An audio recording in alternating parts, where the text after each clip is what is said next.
আদা বাটা, আদা ঘষে রেখেছি এ করে, এই আদা বাটাটা দিয়ে দিচ্ছি। নুন দিয়ে দিলাম।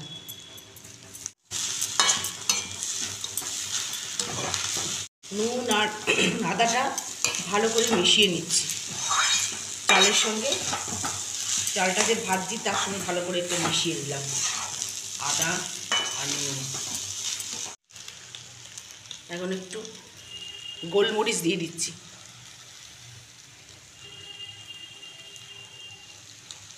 দিলাম, এটাও ভালো করে চালের সাথে মিশিয়ে নিচ্ছি। এই পোলাওটা একটু মিষ্টি মিষ্টি, একটু ঝাল ঝাল হবে, ঝাল মিষ্টি মেশানো। ফ্রাইড রাইস দিয়ে দিলাম। বাবা, চাল ভাজা ভাজা হয়ে গেছে, সব মশলা দিয়ে এবার একটু গরম জল করে রেখেছি। গরম জল দেখা, গরম জল করে রেখেছি, এটা দিয়ে দিচ্ছি। গরম জল দিলে তাড়াতাড়ি হবে আর স্বাদও হবে। আমি এটা এখন ঢেকে দিচ্ছি। এখন চালটা সেদ্ধ হবে, তাই তো? হ্যাঁ, চালটা সুসিদ্ধ হবে, আর তার জন্য আমি এখন একটুখানি ঢেকে দিচ্ছি। 5-7 মিনিট ঢাকা থাকবে। 5 থেকে 10 মিনিট নাকি? বন্ধুরা, আমাদের পনির পোলাও হয়ে গেছে।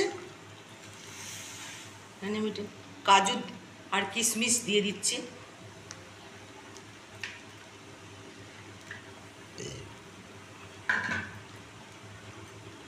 এবার পনিরগুলো যাবে, তাই? ভাজা পনিরগুলো এবারে ভেজে রাখা পনিরগুলো দিয়ে দিচ্ছি।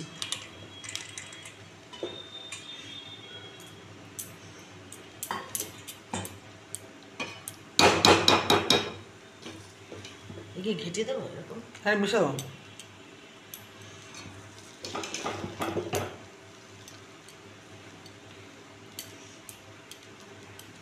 একদম ঝরঝরে চাল হয়ে গেছে, ভিজিয়ে রেখেছিলাম 2-2.5 ঘন্টা। আমি এটা একটুখানি দমে রাখবো, একটু ঢেকে রাখছি। এটা ওই মানে টেস্ট হবে আরও, আর এই পনিরগুলো এগুলো একটুখানি সফট হবে, একটু ঢেকে রাখলাম। 5 মিনিটের মতো ঢেকে রাখছি। দর্শক বন্ধু, আমাদের পনির পোলাও হয়ে গেছে। গোবিন্দভোগ চাল দিয়ে পনির পোলাও করেছি, এটা একদম তৈরি, শুধু খাবার অপেক্ষা। এটা কষা আলুর দম, ডিম কষা, চিকেন কষা, মাটন কষা, যা খুশি দিয়ে খাওয়া যাবে। কেমন হয়েছে বলবেন, সাবস্ক্রাইব করবেন, লাইক করবেন। প্লিজ আপনারা সাবস্ক্রাইব করছেন, একটু সাবস্ক্রাইবটা করুন। হ্যাঁ, সাবস্ক্রাইব করছেন না, একটু সাবস্ক্রাইব করবেন, কেমন হয়েছে জানাবেন। হ্যাঁ, আচ্ছা, এটুকুই, আবার দেখা হবে। নাহলে কিন্তু আমরা উৎসাহ পাবো না, চ্যানেলটা আর ভিডিও দিতে পারবো না। সাবস্ক্রাইব করুন, পাশে থাকুন, দয়া করছে, হাত জোর করছে আপনাদের কাছে, সাবস্ক্রাইব করুন আপনাদের কাছে। সাবস্ক্রাইব একটা বাটন টিপে দিলে আপনাদের কিছু যাবেও না, আর সাবস্ক্রাইব ফ্রিতে হয়। আচ্ছা, এটুকুই, জানাবেন, কমেন্ট করবেন, লাইক করবেন।